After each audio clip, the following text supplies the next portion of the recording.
Jeremiah Wells and Mike Mathetha in the welterweight division.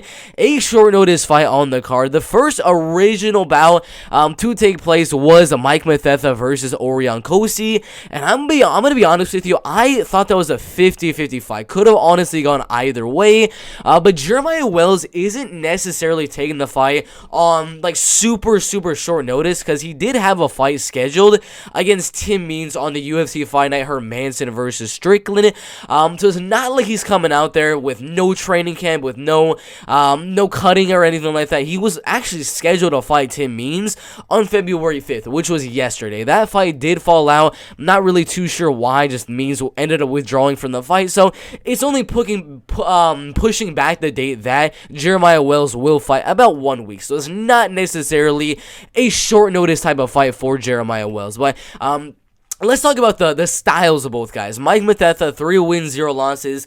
Definitely going to be a good kickboxer. Trains with Israel Adesanya. Trains with Dan Hooker. Trains with Carlos Ulberg. All of those guys that he trains with are very good striking guys. He's got a lot of kickboxing bouts. Doesn't show all of them on the Tapology page right here, but MMA, he's not that experienced. Only 3 wins and 0 losses. Hasn't really faced the best wrestlers or grapplers in the welterweight division. So the thing I'm really wondering is Mike Mathetha going to be able to defend takedowns, keep the fight on the feet, and win there? Or is he going to get taken down for 3 straight rounds and dominated? It's very hard to see what's going to happen in this type of fight, because Mike, very good kickboxer, like Adesanya, really good body kicks, that lead left kick to the body, the leg kicks, the front kicks. All of the kicks from Mike are very solid, very fast, very powerful, but he has not faced the wrestler and grappler of Jeremiah Wells, and Jeremiah is not even necessarily a wrestler and grappler, but he does train with some very solid guys over there at Renzo Gracie, Philadelphia, with guys like Sean Brady, Pat Sabatini, Jeremiah Wells is there, Andre Petrosky. All of these guys are very good UFC wrestlers and grapplers. We just saw Pat Sabatini dominate Tucker Lush, Jamal Emmers, Tristan Conley, all of those guys. We saw Sean Brady dominate Michael Chiesa, submit Jake Matthews, Christian Aguilera.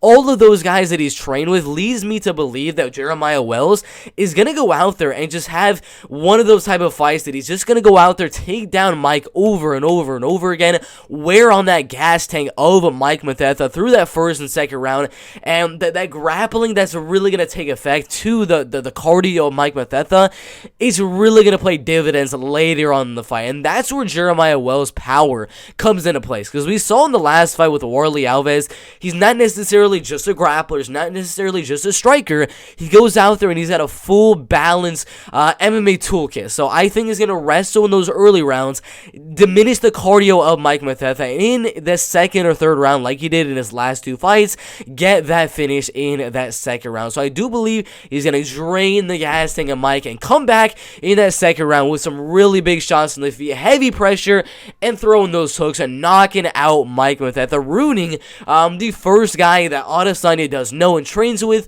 on this UFC debut right here. I don't think this is a good or favorable matchup for Mike Mathetha. It's the opposite of that. Orion Kosi, the original matchup for Mike, it was a pretty even fight, could have gone either way, but now he's fighting a guy that has devastating power in his hands, way better wrestling, way better grappling. I'm definitely going to go Jeremiah Wells here by second round knockout. Really good fight in the welterweight division.